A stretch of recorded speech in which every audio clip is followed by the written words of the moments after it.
안녕하세요. 화요일 아침마다 새로운 이성재 목사입니다. 오늘 하루도 예수를 나의 구주 삼고 믿음의 행보가 이어지기를 빕니다. 오늘 묵상 본문은 마태복음 5장 7절에서 8절 말씀인데요. 7절 말씀을 먼저 읽지요. 긍휼히 여기는 자는 복이 있나니 그들이 긍휼히 여김을 받을 것이며. 아멘. 오늘은 팔복의 5번째, 6번째 복을 나누고자 합니다. 오늘 이 긍휼히 여기는 자의 복, 이 긍휼히 여긴다는 말이 무슨 말일까요? 이 말의 뜻은 자비롭다는 말이죠.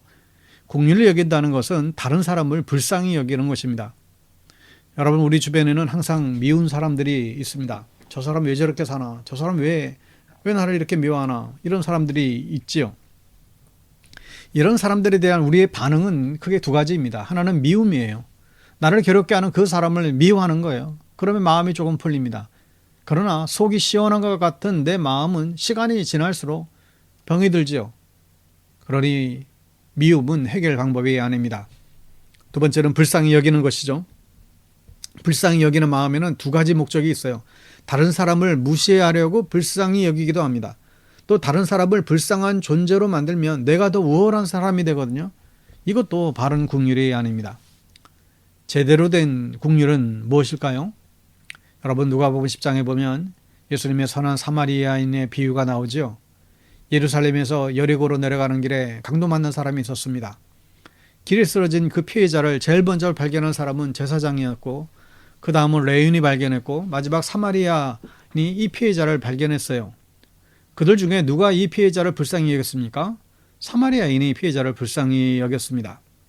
그렇지만 다른 사람들도 분명히 아유, 저 사람 어쩌다가 저렇게 되었나, 참 불쌍하네, 이런 마음은 사람이라면 누구나 갖는 마음이죠.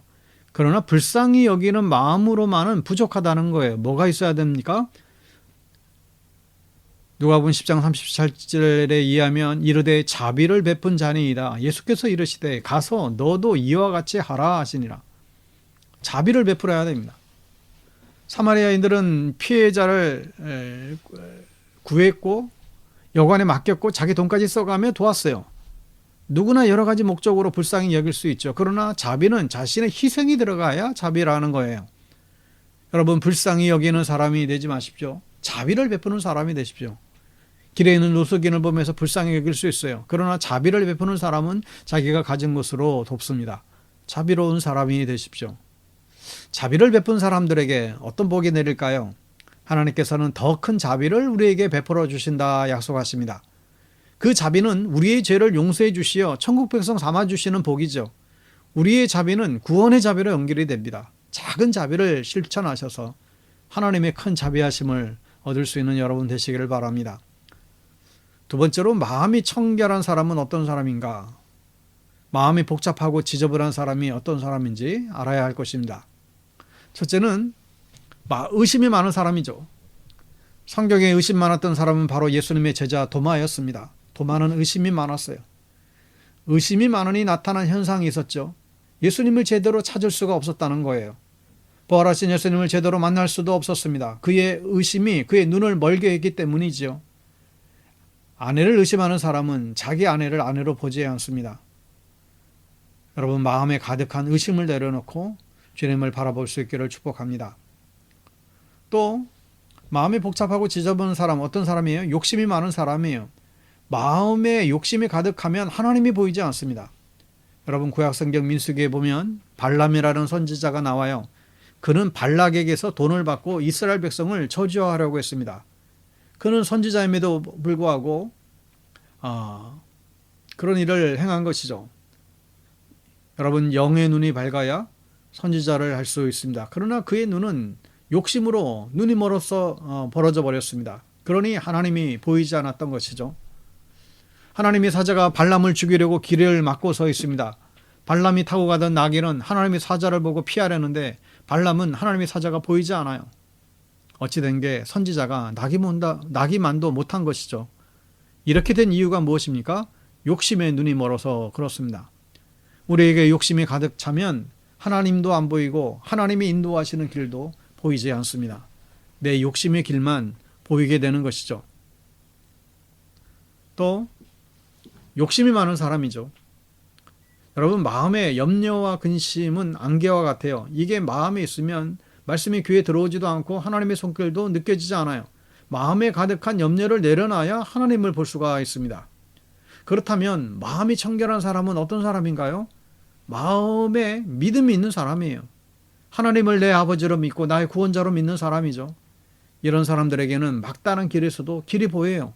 보이지 않는 하나님의 인도하심을 혼자 볼 수 있게 됩니다. 마음이 청결한 자는 복이 있나니 하나님을 볼 것이며, 오늘 성경은 약속하고 있습니다.